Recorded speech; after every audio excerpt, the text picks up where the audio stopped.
9-ի 40 տրատարածքի հանձնաժողովի նախագահ Անահիտ Ազիզյան։ Շատ ակտիվ են, ուղղակի կողմնորոշված մոտիկանում են, պահանջում են, շատ մեծ խոսակցություն է լինում ընտրատարածքների հասցեներում, որ մարդիկ գալսեն, որ իրանց ցուցակում նայեն ովքեր են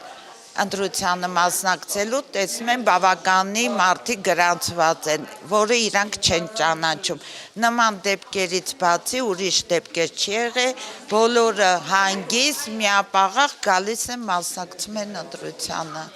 Ինչ որ խախտումներ, այլ խախտումներ։ Չէ, այլ խախտումներ չի եղել, միակ խախտումը դա է, որ մարդկանց բնակարաններում փաստացի գրանցվող մարդիկ կան, որը իրանք ոչ տեղյակ են, ոչ տեղեկացրել են, ոչ է ճանաչում են։ Միակ խախտումը դա է, ուրիշ խախտում չկա։